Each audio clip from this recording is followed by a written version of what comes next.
One issue I want to address is lining our push for high-quality apprenticeships with critical or emerging sectors of our modern economy, such as our cybersecurity workforce.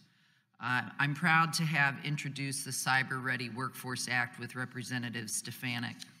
And this act will award grants to workforce entities to support the creation of registered apprenticeship programs in cybersecurity.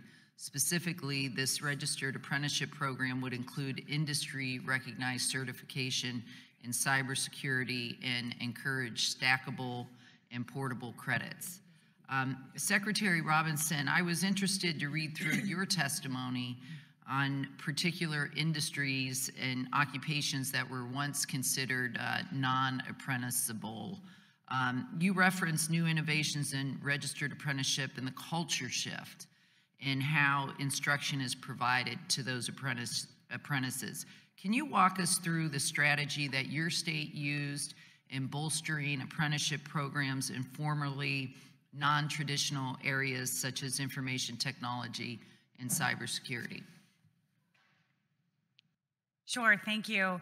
Our Maryland Apprenticeship Training Council listens to proposals from all industries on any type of proposed, in these non-traditional industries, usually competency-based programs. We work through them. We provide a lot of hands-on technical assistance. We also work with sponsors and try to recruit sponsors that serve as intermediaries. For example, we have a university that is serving as a cyber intermediary and helping us to recruit and register sponsors through our council. That has been really helpful. They have students on campus with cyber programs, and so the direct education piece is a no-brainer.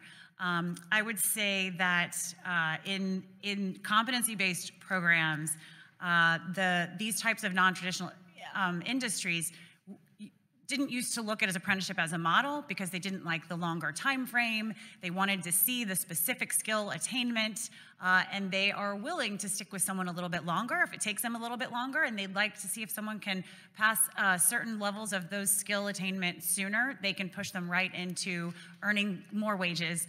And it works in Maryland. We have 25 competency-based programs right now, and that number is growing. So thank you. Great, thank you. And Ms. Noteboom, obviously I love the model that you all use, and hopefully in Nevada, my home state, we can sort of combine the lessons from both and move this forward, because it's obviously an incredibly important area for us, not just in Nevada, but across the country. Another issue that this committee has explored within the context of evaluating employment trends is the future of work. And with the rapid changes in innovation affecting sectors of our economy, it's clear we need to think about what the resulting implications for the workforce will be. In particular, in my home state of Nevada, is the most vulnerable to the effects of job automation, according to a study by the company Smart Asset. And in particular, the Las Vegas metro area ranks in the top 5 of 150 metropolitan areas that were analyzed. So this is an incredibly important issue for our workforce development.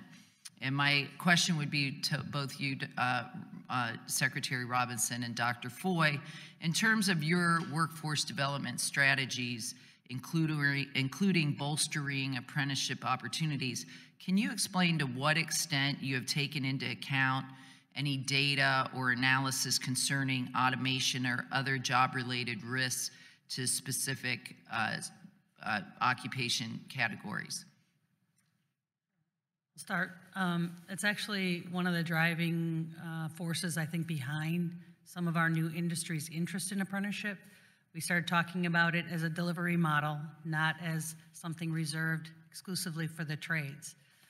And that concern about automation is really, for us, a lifelong learning problem, because we don't have a lot of new Wisconsinites being born.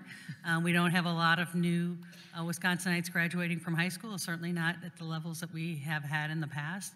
So our employers are faced with a situation of they have literally two choices. they can upskill their current workforce, and they can tap into previously non-participants in their industry, so attracting new groups from our population. And apprenticeship is a great way to do that because you're working while you're learning, and there's virtually no cost to apprentices in our state.